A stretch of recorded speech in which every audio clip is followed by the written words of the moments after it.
Solve the month April and right product of the day. इस question के through मैंने कोशिश किया हुआ है कि ग्रिग्नार्ड रिएजेंट के सारे रिएक्शन को यहाँ पे डील कर लिया जाए। तो इस क्वेश्चन के लास्ट में ऐसा एग्जाम्पशन है कि हर रिएक्शन के बाद प्रोटोनेशन, इसलिए बार बार प्रोटोनेशन लिखने की जरूरत नहीं है। यहाँ पे हर रिएक्शन के बाद एज्यूम्ड है कि प्रोटोनेशन है। तो इसमें सबसे छोटा ग्रिग्नार्ड रिएजेंट मैंने लिया हुआ है CH3MgBr और इसके ऊपर आपको वाटर का रिएक्शन करके बनाना है फर्स्ट, फॉर्मल्डिहाइड के ऊपर रिएक्शन करके बनाना है सेकंड, एसिटल्डिहाइड के ऊपर रिएक्शन करके बनाना है थर्ड, एसीटोन के ऊपर रिएक्शन करके बनाना है फोर्थ, एसिड हलाइड के ऊपर रिएक्शन करके बनाना है फिफ्थ, एसिड एनहाइड्राइड के ऊपर रिएक्शन करके बनाना है सिक्स्थ, फिर कंसनट्रेटेड सल्फ्यूरिक एसिड हीटिंग से बनाना है 7 और HOCl के रिएक्शन से बनाना है 8। इसमें 3 मेंबर्ड साइक्लिक ईथर के ऊपर रिएक्शन करके बनाना है 9th, 4 मेंबर्ड साइक्लिक ईथर के रिएक्शन के ऊपर करके बनाना है 10th, कार्बन डाइऑक्साइड का रिएक्शन करके बनाना है 11th,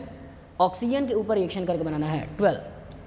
नाइट्राइल्स के ऊपर रिएक्शन करके बनाना है 13 और जब एक बार 13th बन जाए तो उसके ऊपर आयोडीन OH नेगेटिव के रिएक्शन से बनाना है 14,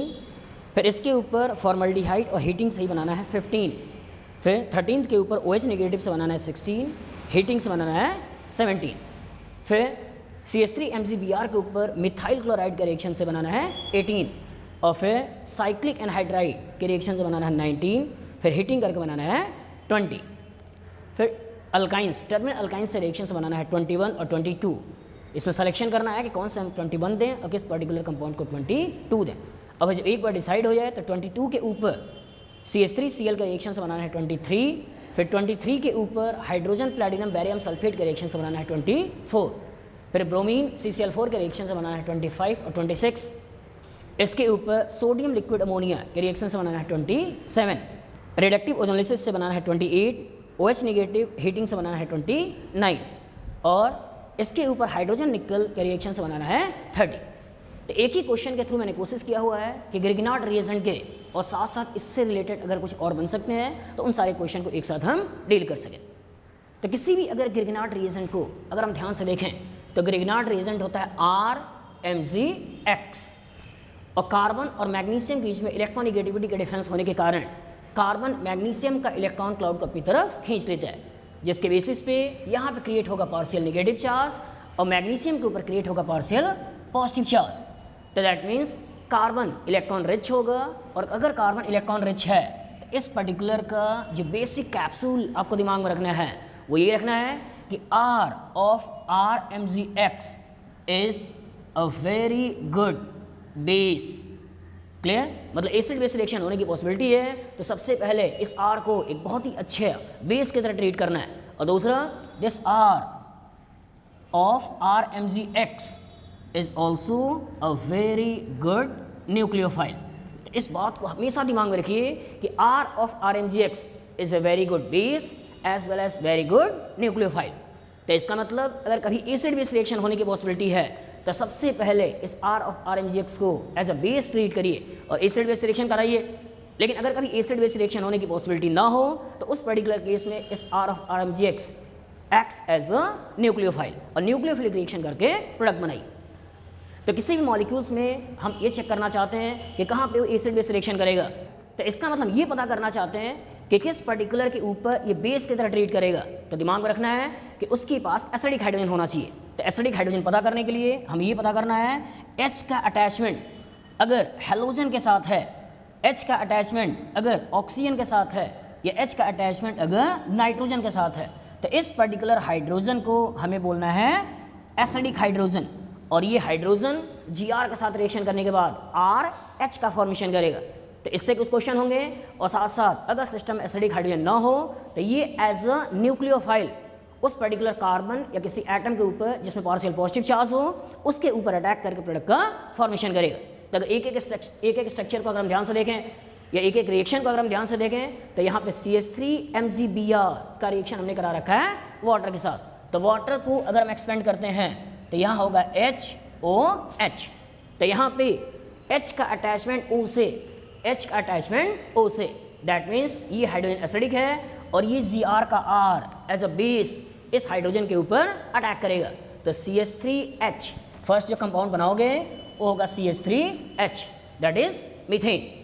अगर दूसरे वाले केस में चले तो दूसरे वाले केस में इस पर्टिकुलर के पास पार्शियल पॉजिटिव चार्ज है और ये हाइड्रोजन कार्बन से अटैच हैं, ये हाइड्रोजन कार्बन से अटैच हैं। दैट मीन्स इस हाइड्रोजन का एसिडिक कैरेक्टर उतना नहीं होगा कि Gr इसके ऊपर अटैक कर पाए, तो इसीलिए इसके एज ए न्यूक्लियोफाइल इस कार्बोनिल के ऊपर अटैक करना है और अटैक करने के बाद इस पाई बॉन्ड को ब्रेक कर देना है। तो ब्रेकिंग के कॉरस्पॉन्डिंग हमें जो चीज़ें मिलती हैं HO निगेटिव H और यहाँ पे CH3, जो बाद में प्रोटॉन को लेने के बाद बना लेगा CH3 CH2OH, मतलब आपको मिल जाएगा इथेनॉल। तो अगर हम यहाँ से लेकर यहाँ तक रिएक्शन को देखें तो इस पर्टिकुलर में मैंने एल्डिहाइड या कीटोन का रिएक्शन करा रखा है, इस पर्टिकुलर में एल्डिहाइड या कीटोन्स का रिएक्शन करा रखा है। तो कार्बोनिल कंपाउंड्स के जो रिएक्शन है, कार्बोनिल कंपाउंड्स के जो रिएक्शंस हैं, तो उसमें केयरफुल रहना है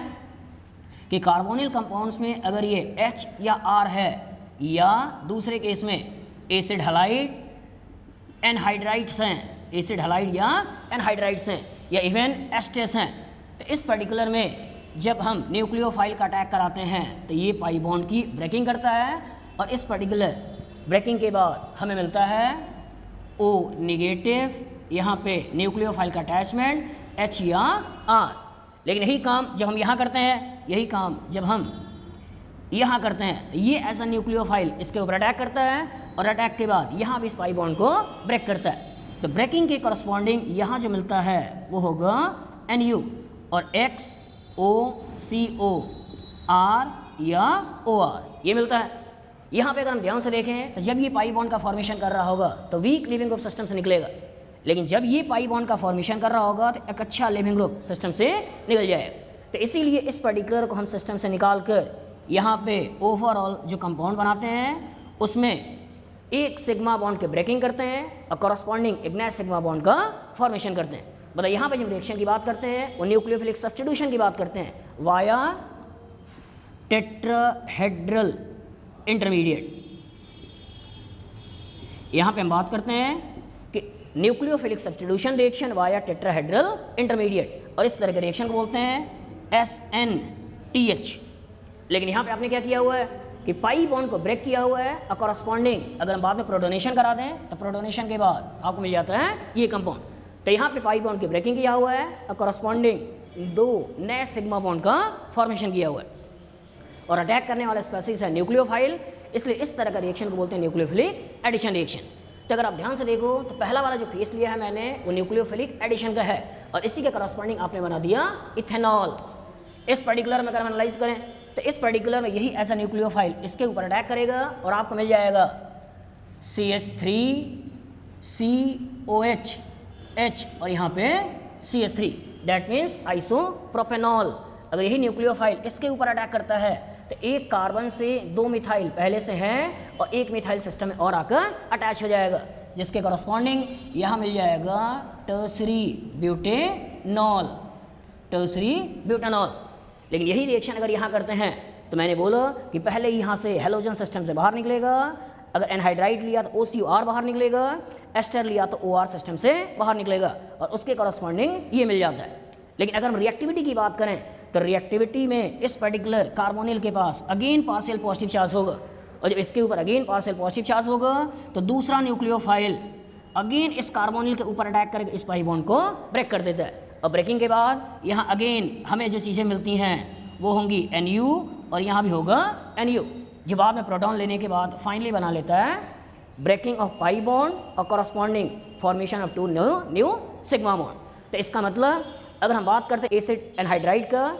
एसिड हैलाइड का या इवन एस्टर का, तो उस केस में न्यूक्लियोफाइल का रिएक्शन दो बार करना है कि पहली बार एक बार न्यूक्लियोफाइल रिएक्शन करके SNTH रिएक्शन के थ्रू सब्स्टिट्यूशन देगा और अगले स्टेप में फिर से न्यूक्लियोफाइल अटैक करके ओवरऑल न्यूक्लियोफिलिक एडिशन देगा। तो इसका मतलब जब हमने इसके ऊपर अटैक किया तो पहले लेवल में Cl निकलेगा और यहाँ पे CH3 आएगा और कंपाउंड कुछ ऐसा बन जाएगा। अगले स्टेप में फिर से अटैक कराना है और फिर से अटैक कराने के बाद फाइनली हमें दो बार Gr के रिएक्शन के कॉरस्पॉन्डिंग टर्सरी ब्यूटेनॉल का फॉर्मेशन कर देना है। यहाँ भी अगर एनहाइड्राइड लेते हो तो एनहाइड्राइड लेते हो तो उसके कॉरस्पॉन्डिंग ये Gr का R इसके ऊपर अटैक करके पहले एक CH3CO निगेटिव को बाहर निकालेगा और बना लेगा फिर से एसीटोन और एसीटोन के ऊपर फिर से रिएक्शन कराने के बाद यहाँ भी जो प्रोडक्ट बनता है that product is again tertiary butanol, और इस टर्सरी ब्यूटेनॉल के ऊपर यहाँ पे कराया गया है डिहाइड्रेशन। तो डिहाइड्रेशन वाया E1 मैकेनिज्म कि यहाँ पे सबसे पहले इस OH को एक बेस इस प्रोटॉन के ऊपर अटैक करके वाटर को निकालना है, कार्बोकेटाइन का फॉर्मेशन करना है, और कार्बोकेटाइन के फॉर्मेशन के बाद यहाँ से H को निकालना है और कॉरस्पॉन्डिंग अल्कीन का हमें फॉर्मेशन करना है। तो इसके कॉरस्पॉन्डिंग जो हमें अल्कीन मिल जाएगी वो हो जाएगा CH3 डबल बॉन्ड CH2, और फिर इस अल्कीन्स के ऊपर HOCl का रिएक्शन है। तो HOCl में एक इंपॉर्टेंट पार्ट जो है वो ये है कि OH के पास नेगेटिव पार्ट होगा और Cl के पास पार्शियल पॉजिटिव पार्ट होगा। मतलब Cl plus as an electrophile attack करेगा और OH negative as a nucleophile attack करेगा। तो इस रिएक्शन के थ्रू मैंने कोशिश किया हुआ है कि आपको मार्कोनिकॉफ रूल को समझा पाएँ और साथ साथ हम ये दिखा पाएँ कि किस पर्टिकुलर के पास पॉजिटिव चार्ज है और किस पर्टिकुलर के पास नेगेटिव चार्ज है। तो मार्कोनिकॉफ रूल को अगर एनालाइज करते हैं तो हम ये पाएंगे कि मार्कोनिकॉफ रूल कहता है कि during electrophilic addition reaction of an unsymmetrical alkene or alkyne, positive part of the reagent attached to that carbon which has more number of hydrogen and negative part of the reagent attached to that carbon which has less number of hydrogen। और इसकी जो mechanism होगी वो mechanism होगी कार्बोकैटायनिक के through. और यहाँ पे हम अटैक करने के बाद यहाँ OH को जोड़ने के कॉरस्पॉन्डिंग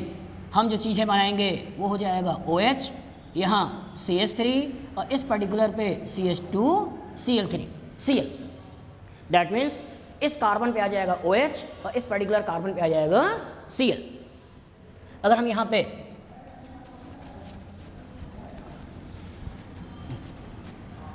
इस रिएक्शन का एनालाइज करें तो 3 मेंबर्ड और 4 मेंबर्ड साइक्लिक ईथर्स में भी बहुत ज़्यादा रिंग स्ट्रेन है। दैट मीन्स यहाँ पार्शियल पॉजिटिव चार्ज होगा, यहाँ पार्शियल पॉजिटिव चार्ज होगा। तो यही as a nucleophile via SN2 reaction इस कार्बन के ऊपर अटैक करता है और इस पर्टिकुलर बॉन्ड को यहाँ से ये तोड़ देता है। तो इसके कॉरस्पॉन्डिंग जो हमें मिल जाएगा वो हो जाएगा CH3 फिर CH2 फिर CH2 और फिर बाद में OH, मतलब नॉर्मल प्रोपेनॉल। अगर इस पर्टिकुलर की बात करें तो इसको एज अ न्यूक्लियोफाइल इस कार्बन के ऊपर अटैक करना है और इस पर्टिकुलर बॉन्ड को यहाँ से तोड़ देना है, और इसके कॉरस्पॉन्डिंग जो चीज़ें मिल जाएंगी वो हो जाएगा CH3 फिर CH2 फिर CH2 फिर CH2 और फिर यहाँ पे OH। मतलब अगर हम चाहते हैं कि हमें नॉर्मल अल्कीन का अल्कोहल मिले तो उस पर्टिकुलर केस में ग्रिग्नार्ड रिएक्शन का अटैक इपॉक्साइड के ऊपर करा दो, अनसब्स्टिट्यूटेड इपॉक्साइड के ऊपर करा दो, या 4 मेंबर्ड साइक्लिक ईथर के ऊपर करा दो, और वाया SN2 मैकेनिज्म इस पर्टिकुलर को नॉर्मल प्रोपेनॉल या नॉर्मल ब्यूटेनॉल में कन्वर्ट कर सकते हैं। अगर हम कार्बन डाइऑक्साइड के ऊपर देखें GR का रिएक्शन को, तो कार्बन डाइऑक्साइड का अगर हम स्ट्रक्चर बनाएं तो ये स्ट्रक्चर कुछ ऐसे होगा, और इस कार्बन और ऑक्सीजन के बीच में इलेक्ट्रॉनिगेटिविटी के डिफरेंस होने के कारण Gr का R as a good nucleophile इस कार्बन के ऊपर अटैक करता है और इस पर्टिकुलर बॉन्ड को तोड़ देता है। तो इसके कॉरस्पॉन्डिंग की चीज़ें मिल जाएंगी, वो हो जाएगा CH3CO नेगेटिव, जो बाद में प्रोटॉन को लेने के बाद कार्बोक्सिलिक एसिड में कन्वर्ट कर देगा। तो यहाँ पे जो 11th प्रोडक्ट बनाने वाले हैं तो 11th प्रोडक्ट हो जाएगा CH3CO और यहाँ पे बन गया OH। अगर हम Gr का रिएक्शन ऑक्सीजन के साथ कराते हैं, तो Gr का रिएक्शन अगर ऑक्सीजन के साथ कराएं तो हमें मिल जाता है CH3OOMgBr, और मैंने बोला था सेकेंड स्टेप प्रोटोनेशन होता है। यही प्रोटोनेशन के बाद इस पर्टिकुलर को निकाल कर ओवरऑल इसे मिथेनॉल में कन्वर्ट कर देता है। तो इसका इंपॉर्टेंट पार्ट ये था कि जितने कार्बन का आपको अल्कोहल बनाना है Gr से, तो उस केस में यूज़ करोगे ऑक्सीजन। अगर हम चाहते हैं एक कार्बन ज़्यादा हो तो उस केस में यूज़ करना है फॉर्मल्डिहाइड। अगर हम चाहते हैं 2 कार्बन ज़्यादा हो और नॉर्मल सा अल्कोहल बने तो उस केस में यूज़ करना है इपॉक्साइड। अगर हम चाहते हैं कि 3 कार्बन ज़्यादा बने, एक कार्बन तो यहाँ पे है और चाहते हैं कि 3 कार्बन और आ जाए और टोटल 4 कार्बन अल्कोहल बने, तो उस केस में यूज़ करना है 4 मेंबर्ड साइक्लिक ईथर। अगर हम चाहते हैं कि आइसोप्रोपेनॉल बने तो उस केस में जो रिएक्शन कराना है वो रिएक्शन कराना है एसिटाल्डिहाइड के साथ। और अगर हम चाहते हैं टर्सरी ब्यूटेनॉल बने तो टर्सरी ब्यूटेनॉल के कॉरस्पॉन्डिंग चाहे तो आप एसीटोन के ऊपर रिएक्शन कराओ, चाहे एसिड हैलाइड के ऊपर रिएक्शन कराओ, चाहे एसिड एनहाइड्राइड के ऊपर रिएक्शन कराओ, और इनके रिएक्शन से जो चीज़ें बनती हैं वो हो जाएगा टर्सरी ब्यूटेनॉल। तो यहाँ से आपने मेनली देखा हुआ है अल्कोहल का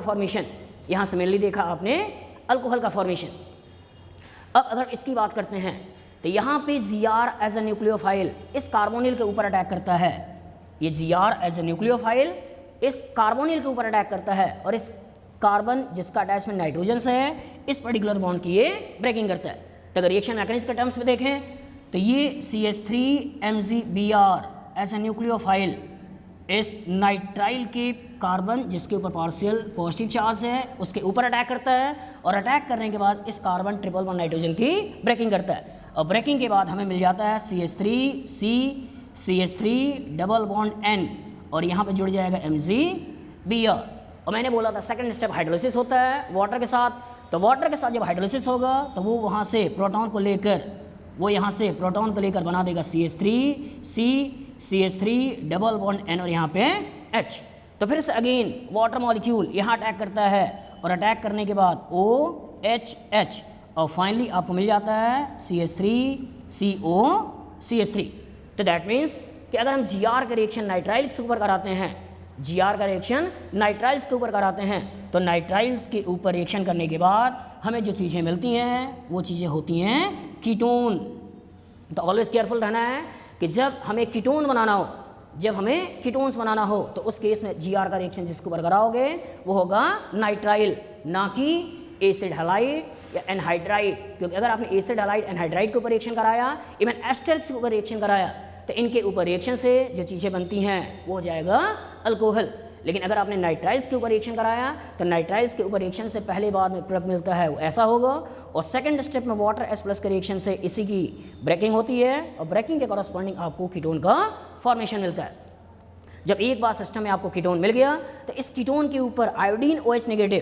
कीटोन के ऊपर आयोडीन OH नेगेटिव, मतलब कहीं ना कहीं आपका हेलो फॉर्म रिएक्शन की बात की जा रही है। और हेलो फॉर्म रिएक्शन का जो सबस्ट्रेट होता है वो सबस्ट्रेट होता है ऐसा कोई एल्डिहाइड या कीटोन, ऐसा कोई एल्डिहाइड या कीटोन जिसके पास CH3CO ग्रुप मौजूद हो, CH3CO ग्रुप मौजूद हो और उसका रिएक्शन अगर आपने आयोडीन और OH नेगेटिव के साथ करा दिया तो इसी पर्टिकुलर बॉन्ड की ब्रेकिंग के साथ हमें मिल जाता है CHI3 और साथ में सॉल्ट ऑफ कार्बोक्सिलिक एसिड। अगर आपने सोडियम का सॉल्ट लिया तो सोडियम का सॉल्ट मिलेगा और अगर आपने पोटेशियम का कंपाउंड लिया, पोटेशियम हाइड्रोक्साइड लिया तो पोटेशियम का सॉल्ट मिल जाए। तो यहाँ पे हमने जो चीज़ें करा रखी हैं वो करा रखी हैं हेलो फॉर्म रिएक्शन। और हेलो फॉर्म रिएक्शन में अगर स्पेसिफिक आयोडीन है तो इस रिएक्शन को बोलते हैं आइडोफॉर्म रिएक्शन, जो कि एक येलो कलर का सॉलिड होता है। तो इसके कॉरस्पॉन्डिंग आपने बनाया CHI3 और साथ में जो चीज़ें बाई प्रोडक्ट के रूप में निकल जाएगी वो हो जाएगा salt of carboxylic acid, salt of carboxylic acid. अगर इस पर्टिकुलर रिएक्शन की बात करें तो यहाँ पे हमने ले रखा है एल्डिहाइड या कीटोन जिसके पास अल्फा हाइड्रोजन है और यहाँ पे हमने ले रखा है एल्डिहाइड जिसके पास अल्फा हाइड्रोजन नहीं है। तो कहीं ना कहीं ये बात कर रहा है एल्डोल रिएक्शन की और ये बेस इसके हाइड्रोजन को खींचकर, ये बेस आपके पास CH3 है और सिस्टम में आपने डाल रखा है बेस। तो ये बेस सबसे पहले एसिडिक हाइड्रोजन को खींचकर बना लेगा CH3COCH2 नेगेटिव। अब इस न्यूक्लियोफाइल के पास चॉइस है कि वो दूसरे कार्बोनिल के ऊपर जो एसीटोन है इसके ऊपर अटैक करे या इसके पास चॉइस है कि ये फॉर्मल्डिहाइड के ऊपर अटैक करे। तो इसके पास स्टेरिक हिंडेंस कम है, पार्शियल पॉजिटिव चार्ज ज़्यादा है, इसके पास स्टेरिक हिंडेंस ज़्यादा है, पार्शियल पॉजिटिव चार्ज कम है। तो इसीलिए वो ऐसा न्यूक्लियोफाइल फॉर्मल्डिहाइड के ऊपर अटैक करता है, वो एज ए न्यूक्लियोफाइल फॉर्मल्डिहाइड के ऊपर अटैक करता है और इस पर्टिकुलर बॉन्ड को वो ब्रेक कर देता है। और इसके कॉरस्पॉन्डिंग हमें चीज़ें मिल जाएंगी वो होगा CH3COCH2O नेगेटिव, जो बाद में प्रोटॉन को लेने के बाद बना लेगा ओवरऑल OH। तो यहाँ पे हम ध्यान से देखें तो ये 0 alpha beta, that means beta hydroxy ketones. तो यहाँ पर जो बात की गई है वो बात की गई है एल्डोल कंडेंसेशन की, एल्डोल कंडेंसेशन की। अगर बाद में हम वाटर को निकाल दें तो बेस यहीं से प्रोटॉन खींच लेगा और फाइनली ये OH को निकाल देगा और करस्पॉन्डिंग वाटर निकलने के बाद एल्डोल कंडेंसेशन के थ्रू जो ओवरऑल प्रोडक्ट मिल जाता है वो मिल जाएगा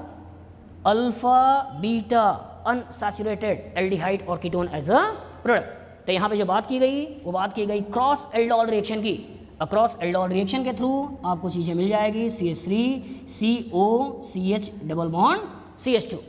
यहाँ पे अगर हम ध्यान से देखें तो इस पर्टिकुलर में नॉर्मल सा एल्डोल की बात किया गया है, यहाँ से नॉर्मल सा एल्डोल की बात किया गया कि बेस प्रोटॉन को खींचेगा, कार्ब एनायन का फॉर्मेशन करेगा और इस कार्बन आयन का अब सिंपल दूसरे एसीटोन के ऊपर अटैक होगा और अटैक करने के बाद हमें चीज़ें मिल जाएंगी CH3 CO CH2 CO negative CH3 जो बाद में प्रोटॉन लेने के बाद कन्वर्ट हो जाएगा OH। तो यहाँ भी अगर एनालाइज करें तो ये है 0 alpha beta hydroxy ketone as a product. तो यहाँ से जो चीज़ आपने बनाई वो हो जाएगा CH3 CO CH2 COH CH3 और यहाँ पे CH3। फिर सिस्टम में कह रहा हीट, तो बेस यहाँ से प्रोटॉन खींचकर और यहाँ से OH को निकालकर ओवरऑल वाया E1CB रिएक्शन इस वाटर को निकाल देगा और वाटर को निकालने के बाद फाइनली बना लेगा CH3 CO CH double bond CH3। तो इस पर्टिकुलर रिएक्शन के थ्रू आपने सीखा आइडोफॉर्म रिएक्शन या हेलोफॉर्म रिएक्शन। इस पर्टिकुलर रिएक्शन के थ्रू आपने सीखा क्रॉस एल्डोल रिएक्शन। इस पर्टिकुलर रिएक्शन के थ्रू आपने सीखा normal aldol type reaction. Aldol type इसलिए बोल रहे हैं क्योंकि यहाँ पे जो सबस्ट्रेट है वो सबस्ट्रेट है कीटोन, ना कि सबस्ट्रेट है एल्डिहाइड। तो एल्डोल की जो बात की गई थी वो एल्डोल की बात की गई थी एल्डिहाइड हैविंग अल्फा हाइड्रोजन, लेकिन इसी को एक्सटेंड किया गया और वो रिएक्शन देखा गया कि कीटोन अगर उसके पास अल्फा हाइड्रोजन है तो वो पर्टिकुलर भी एल्डोल टाइप रिएक्शन दे सकता है। इस पर्टिकुलर रिएक्शन को देखें तो Gr एज अ न्यूक्लियोफाइल इस अल्काइल हैलाइड के कार्बन के ऊपर अटैक करता है और कार्बन के ऊपर अटैक करके इस Cl को सिस्टम से निकाल देता है। तो इसकी कॉरस्पॉन्डिंग जो चीज़ें मिल जाएंगी वो हो जाएगा CH3 और यहाँ भी आपका CH3। इसमें अगर हम बात करें साइक्लिक एनहाइड्राइड का तो यहाँ भी कॉन्सेप्ट एक्जैक्टली वैसा ही है जैसा आपका ए साइक्लिक का है। ये एज अ न्यूक्लियोफाइल इसके ऊपर अटैक करेगा और इस पर्टिकुलर बॉन्ड को तोड़ देगा। तो मैकेनिज्म वाइज अगर कंसिडर करते हैं कि ओवरऑल ये आपके पास साइक्लिक एनहाइड्राइड है और इसके ऊपर अगर आपने CH3MgBr का रिएक्शन कर रखा है तो ये एज अ न्यूक्लियोफाइल इसके ऊपर अटैक किया और इस बॉन्ड को यहाँ से ब्रेक कर दिया। तो ब्रेकिंग के कॉरस्पॉन्डिंग जो चीज़ें हमें मिली वो हो जाएगा CO नेगेटिव CO और यहाँ पे CH3। तो इस पर्टिकुलर पार्ट को देखें तो ये पार्ट हो जाएगा आपका कीटोन और इस पर्टिकुलर पार्ट को देखें तो ये हो जाएगा कार्बोक्सिलेट और कार्बोक्सिलेट के अंदर रेजोनेंस की स्टेबिलिटी है तो इसीलिए Gr का R इसके ऊपर अटैक नहीं करेगा, लेकिन इस पर्टिकुलर कार्बन के पास पार्शियल पॉजिटिव चार्ज है इसलिए दूसरा Gr इस कार्बोनिल के ऊपर अटैक करके ओवरऑल जो चीज़ें बनाएगा वो हो जाएगा यहाँ से अल्कोहल CH3 और इस पर्टिकुलर के कॉरस्पॉन्डिंग कार्बोक्सिलिक एसिड। तो यहाँ पे आपने जो प्रोडक्ट बनाया वो 19th जो प्रोडक्ट होगा उसमें एक कार्बन पे एसिड और यहाँ पे आपके पास ओवरऑल अल्कोहल। तो इसको एनालाइज करें तो ये है 0 और ये है अल्फा। तो अल्फा हाइड्रोक्सी कार्बोक्सिलिक एसिड की बात की गई है और साथ में कह रहा है कि जो चीज़ें बन गई उसके ऊपर हीट करके आपको बनाना है 20। तो केयरफुल रहिएगा कि जब भी सिस्टम में अल्फा हाइड्रोक्सी कार्बोक्सिलिक एसिड हो, अल्फा हाइड्रोक्सी कार्बोक्सिलिक एसिड हो और इस पर्टिकुलर को अगर हम हीट करते हैं तो ओवरऑल जो चीज़ें बनती हैं इसमें अगर हम ध्यान से देखें तो इसी को हमने ऐसे लिख दिया कि ये पर्टिकुलर 0 और ये अल्फा हाइड्रोक्सी, यहाँ भी 0 अल्फा हाइड्रोक्सी। तो ये एज अ न्यूक्लियोफाइल इसके ऊपर अटैक करता है और यहाँ से वाटर को ये निकाल लेता है और ये एज अ न्यूक्लियोफाइल इसके ऊपर अटैक करता है और ये सिस्टम से वाटर को निकाल लेता है। तो ओवरऑल अगर रिंग की बात करें तो 1 2 3 4 5 6। तो इसके कॉरस्पॉन्डिंग एक 6 मेंबर्ड रिंग, इसके कॉरस्पॉन्डिंग एक 6 मेंबर्ड रिंग का फॉर्मेशन हो जाएगा और ये कुछ ऐसा बन जाता है। तो इसके कॉरस्पॉन्डिंग आपने इंटरमॉलिक्यूलर रिएक्शन कराकर वाटर मॉलिक्यूल को निकाला और वाटर मॉलिक्यूल को निकालकर आपने साइक्लिक एस्टर का फॉर्मेशन किया। तो केयरफुल रहिएगा कि अगर सिस्टम में अल्फा हाइड्रोक्सी कार्बोक्सिलिक एसिड हो तो 2 अल्फा हाइड्रोक्सी कार्बोक्सिलिक एसिड आपस में कंडेंस करके ऐसी चीज़ें बनाते हैं। लेकिन अगर बीटा हाइड्रोक्सी कार्बोक्सिलिक एसिड हो जैसे आपके पास अगर चीज़ें ऐसी हों 0 अल्फा बीटा और इस बीटा पोजीशन पर अगर OH लगा हो और इसको अगर हम हीट करते हैं तो इसकी हीटिंग से यहाँ से OH, यहाँ से H और यहाँ से OH वाटर के रूप में निकलकर alpha beta unsaturated carboxylic acid का फॉर्मेशन करता है। तो यहाँ पे एक इन्फॉर्मेशन था कि अगर अल्फा हाइड्रोक्सी कार्बोक्सिलिक एसिड है और इसको अगर हम हीट करते हैं तो इससे जो चीज़ें मिलेंगी वो चीज़ें हो जाएंगी 6 मेंबर साइक्लिक डाइएस्टर।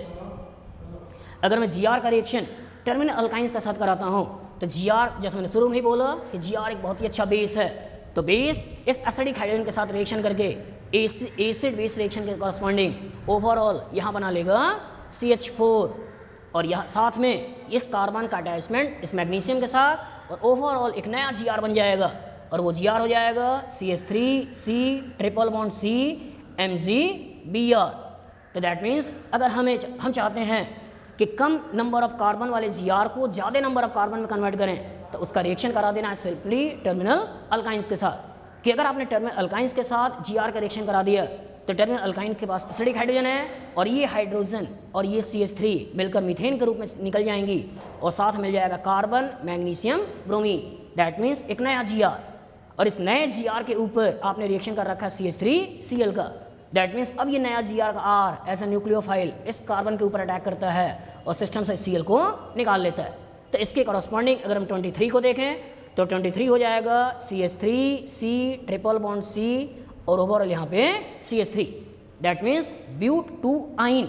और ब्यूट 2 आइन बनाने के बाद आपने कर रखा हाइड्रोजन प्लेटिनम बैरियम सल्फेट। मतलब कहीं ना कहीं हम जो बात कर रहे हैं वो कह रहे हैं लिंडलार्ड कैटलिस्ट की कि अल्काइंस के ऊपर अगर हम हाइड्रोजन प्लेटिनम बैरियम सल्फेट की बात करते हैं तो सिन एडिशन के थ्रू हाइड्रोजन मॉलिक्यूल इसमें जुड़ता है और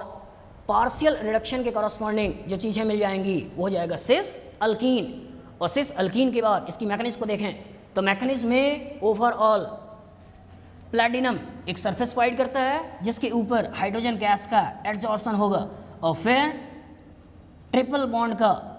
जो p ऑर्बिटल्स हैं वो p ऑर्बिटल्स इन पर्टिकुलर हाइड्रोजन को एक साथ एड्जॉर्ब कर लेती हैं और एड्जॉर्ब करने के बाद ट्रिपल बॉन्ड डबल बॉन्ड में कन्वर्ट हो जाता है। यहाँ पे आपने सिस्टम में बैरियम सल्फेट डाला हुआ है कि बैरियम सल्फेट एक लिक्विड की तरह इस सरफेस पे चिपक जाता है, सरफेस पे फैल जाता है और इस फैलने के कारण सरफेस एरिया कम हो जाती है, हाइड्रोजन का एड्जॉर्प्शन कम हो जाता है, इसीलिए डबल बॉन्ड का फिर से रिडक्शन नहीं करते हैं और रिएक्शन को डबल बॉन्ड पे लाकर छोड़ देते हैं। इसी पर्टिकुलर में अगर एनालाइज करें कि यहाँ पे आपने किया हुआ है कि डबल बॉन्ड के ऊपर ब्रोमीन CCl4, तो यहाँ पे हमने जो बात क्या रखी है कि सिस के ऊपर एंटी एडिशन कि अगर सिस्टम में आपके पास सिस अल्कीन है और सिस अल्कीन के ऊपर अगर आपने एंटी एडिशन कर रखा है कि ब्रोमीन का जो रिएक्शन की बात करेंगे तो ब्रोमीन का रिएक्शन होगा एंटी एडिशन। तो उसकी मैकेनिज्म अगर एनालाइज करें तो Br तो इस पर्टिकुलर का इलेक्ट्रॉन इसके ऊपर अटैक करता है और सिस्टम से इस Br को निकालता है और एट ए टाइम इस पर्टिकुलर का लोन पेयर इसके ऊपर अटैक कर लेता है और यहाँ पे हमें जो मिल जाता है वो होता है cyclic bromonium ion, cyclic bromonium ion. और इसी साइक्लिक ब्रोमोनियम आयन के ऊपर दूसरा Br नेगेटिव का अटैक होता है और इस पर्टिकुलर बॉन्ड को यहाँ से हम तोड़ देते हैं। तो कहने का मतलब सिस के ऊपर आप कर रहे हो एंटी एडिशन कि जब भी आप सिस के ऊपर एंटी एडिशन कराओ तो आपको जो चीज़ें मिलती हैं वो होती हैं रैसमिक मिक्सचर और जब भी आप ट्रांस के ऊपर एंटी एडिशन कराओ तो यहाँ से मिलता है आपको मेसो कंपाउंड। तो यहाँ पे आपने दे रखा है कि सिस के ऊपर एंटी एडिशन करा रहे हैं तो जो चीज़ें मिलेंगी वो होगा रैसमिक मिक्सचर। तो रैसमिक मिक्सचर के लिए ही मैंने नंबर दे रखा है 25 और 26। तो 25 और 26 को अगर हम देखें तो एक बार Br यहाँ होगा, Br यहाँ होगा, H और ये बन जाएगा CH3 और एक बार एंटी एडिशन में एक बार Br यहाँ रखोगे, Br यहाँ रखोगे, H CH3 और यहाँ पे CH3। अब ये चेक करना चाहते हैं कि क्या ये दोनों कंपाउंड सेम है या डिफरेंट है। तो ऐसे क्वेश्चन को करने का सबसे अच्छा तरीका होता है कि उसका RS नोमेनक्लेचर को चेक कर लें और अगर इस कार्बन पे RS नोमेनक्लेचर को देखते हैं तो ये है फर्स्ट सेकंड थर्ड, हाइड्रोजन सबसे नीचे है तो जो कॉन्फ़िगरेशन दिखे वही होगा। तो first second third that means ये आपका है R। यहाँ पे चेक करें तो फर्स्ट सेकंड थर्ड ये कॉन्फ़िगरेशन ये आपका है R। इसके कॉरस्पॉन्डिंग चेक करते हैं तो फर्स्ट सेकंड थर्ड ये कॉन्फ़िगरेशन है S, फर्स्ट सेकंड थर्ड ये कॉन्फ़िगरेशन ओवरऑल है S। दैट मीन्स R का जो मिरर इमेज होता है वो क्या होता है SS। दैट मीन्स आपने जो ये कंपाउंड बना रखा है वो कंपाउंड ओवरऑल है रैसमिक मिक्सचर। यहाँ पे आपने ले रखा है अल्काइंस के ऊपर सोडियम और लिक्विड अमोनिया, मतलब कहीं ना कहीं ये बात कर रहा है बर्च रिडक्शन का कि अगर हम चाहते हैं कि ट्रांस हमें अल्कीन बनानी हो तो ट्रांस अल्कीन बनाने के लिए यूज़ करोगे सोडियम इन लिक्विड अमोनिया, और बर्च रिडक्शन के करस्पॉन्डिंग हमें मिल जाता है ट्रांस अल्कीन। इस पर्टिकुलर में अगर एनालाइज करें तो यहाँ पे आपने ले रखा है हाइड्रोजन और निकल, तो हाइड्रोजन और निकल सिलेक्शन नहीं करेगा, ये अल्काइंस को पहले अल्कीन्स में कन्वर्ट करेगा और अल्कीन्स को फिर से अल्कीन्स में कन्वर्ट कर देगा, और इसके करस्पॉन्डिंग हमें ओवरऑल मिल जाएगा ब्यूटेन। यहाँ पे हमने क्या किया, अल्काइंस के ऊपर रिडक्टिव ओजोलिसिस, तो रिडक्टिव ओजोलिसिस में इसी पर्टिकुलर 2 बॉन्ड को तोड़कर हम एल्डिहाइड या कीटोन्स बनाने होते हैं, तो इसके करस्पॉन्डिंग हमें जो चीज़ें मिल जाएंगी वो हो जाएगा CH3 CO और साथ में CH3। यहाँ पे हमने क्या किया, OH निगेटिव साथ में हीटिंग, तो कहीं ना कहीं आपसे इंट्रामोलिकुलर एल्डोल कंडेंसेशन की बात की जा रही है। OH negative as a base इस प्रोटॉन को खींचेगा, कार्बन आयन बनेगा, और यही कार्बन आयन दूसरे कार्बोनिल के ऊपर अटैक कर देगा, और कार्बोनिल के ऊपर अटैक करने के बाद आपको जो चीज़ें मिल जाएंगी वो हो जाएगा O निगेटिव, इस पर्टिकुलर कार्बन से लगा हुआ है CH3, इसकी इधर CO और ये बन गया CH2, और इस कार्बन से लाकर आपने जोड़ दिया, और इसी में आप प्रोटॉन को डालकर बना लोगे OH। फिर बाद में यहाँ से प्रोटॉन निकलकर, यहाँ से OH निकलकर फाइनली डबल बॉन्ड का फॉर्मेशन हो जाएगा, और डबल बॉन्ड के फॉर्मेशन के थ्रू जो चीज़ें बन जाएंगी वो चीज़ें हो जाएंगी CO, यहाँ पे डबल बॉन्ड और यहाँ पे मिथाइल। दैट मीन्स अगर हम इसको ध्यान से देखें तो ये है 0 साथ में अल्फ़ा और ये पर्टिकुलर आपका बीटा, तो alpha beta unsaturated ketone as a product. तो कहीं ना कहीं जो आपसे बात की जा रही है वो बात की जा रही है इंट्रामोलिकुलर एल्डोल कंडेंसेशन की। तो एक क्वेश्चन जिसके थ्रू मैंने कोशिश किया कि आप ग्रिग्नार्ड रिएजेंट का रिएक्शन तो करो ही करो, साथ में कुछ एडिशनल रिएक्शंस भी हैं उस पर्टिकुलर पे हम फोकस कर सकें। तो एक एक को अगर हम फिर से एनालाइज करें तो यहाँ पे आपने देखा एसिड बेस रिएक्शन, और एसिड बेस रिएक्शन के थ्रू आपने बना लिया मीथेन। यहाँ पे आपने देखा फॉर्मल्डिहाइड का रिएक्शन कि जितने कार्बन का Gr हो, अगर एक कार्बन ज़्यादा का अल्कोहल बनाना चाहते हैं तो फॉर्मल्डिहाइड के ऊपर अटैक करो, अगर हम चाहते हैं 2 कार्बन ज़्यादा हो तो इपॉक्साइड के ऊपर अटैक करो, अगर हम चाहते हैं 3 कार्बन ज़्यादा हो तो 4 मेंबर साइक्लिक ईथर के ऊपर अटैक करो, 3 कार्बन लेकिन आइसोप्रोपेनॉल उस केस में इसके ऊपर अटैक करो, 4 कार्बन लेकिन टर्सरी ब्यूटेनॉल तो इन पर्टिकुलर किसी के ऊपर अटैक कर लो। फिर यहाँ पे आपने देखा इवन रिएक्शन, यहाँ आपने देखा मार्कोनिकोव रूल, फिर यहाँ आपने देखा कि अगर हम Gr को एसिड में कन्वर्ट करना चाहते हैं तो यूज़ करना है कार्बन डाइऑक्साइड, अगर हम चाहते हैं जितने कार्बन का Gr हो उतनी ही कार्बन का अल्कोहल बने तो यूज़ करना है ऑक्सीजन। केयरफुल रहना है कि जब नाइट्राइल्स के ऊपर Gr का अटैक होगा तो फाइनल प्रोडक्ट कीटोन होगा, ना कि आपका अल्कोहल होगा। फिर यहाँ आपने देखा इंटरमोलिकुलर एल्डोल कंडेंसेशन, यहाँ आपने देखा इंट्रामोलिकुलर एल्डोल कंडेंसेशन, यहाँ आपने देखा आइडोफॉर्म रिएक्शन, यहाँ आपने देखा साइक्लिक एनहाइड्राइड के ऊपर रिएक्शन से अल्फा हाइड्रोक्सी कार्बोक्सिलिक एसिड का बनना, और फिर इंटरमोलिकुलर रिएक्शन से साइक्लिक डाई एस्टर का बनना। यहाँ आपने देखा जितने कार्बन का Gr हो अगर उससे ज़्यादा नंबर ऑफ कार्बन का Gr बनाना हो तो टर्मिनल अल्काइंस का रिएक्शन कराकर अल्काइंस का एक नया Gr बनाना, फिर नए Grs के ऊपर अल्काइल हैलाइड का रिएक्शन वाया SN2 कराकर आपको एक नया अल्काइन बनाना, और इस अल्काइन के ऊपर पहले हमने लिंडलार्ड कैटलिस्ट के थ्रू सिस बनाया, और सिस के ऊपर एंटी एडिशन कराकर हमने रेस्पेक्ट मिक्सचर बनाया, और सिस को हम चाहते हैं कि सिस की जगह ट्रांस बने तो उसके लिए हमने यूज़ किया बर्च रिडक्शन, और बर्च रिडक्शन के थ्रू आपने ट्रांस अल्कीन का फॉर्मेशन किया। लेकिन हम चाहते हैं कि अल्केन ही बने तो नॉर्मल हाइड्रोजन और निकल के रिएक्शन से आपने बना दिया अल्केन। इसी में हमने यहाँ पे यूज़ किया हुआ है रिडक्टिव ओजोनलाइसिस, जिससे कि अल्काइंस की ओजोनलाइसिस करके हम डाई कार्बोनिल कंपाउंड बना सकें, और डाई कार्बोनिल कंपाउंड बनने के बाद इंट्रामोलिकुलर एल्डोल रिएक्शन कराने के बाद फाइनली हम इस कंपाउंड का फॉर्मेशन कर सकें। तो ऑर्गेनिक केमिस्ट्री में एक चैप्टर का दूसरे चैप्टर के साथ बहुत ज़्यादा कोरिलेशन है, और वो कोरिलेशन समझने के लिए ऑर्गेनिक का बेसिक पर्टिकुलर प्रिंसिपल्स जो हैं उस पर्टिकुलर पर आपको बहुत ज़्यादा फोकस करना पड़ेगा। लेकिन सबसे बड़ी बात यह है ऑर्गेनिक बहुत ही कॉन्सेप्चुअल है, अगर आपने थोड़ा सा उस पर प्रैक्टिस किया तो चीज़ें बहुत ही आसानी से लग जाती हैं। तो ऑर्गेनिक आसान है बशर्ते उसे थोड़ा सा टाइम देना हो।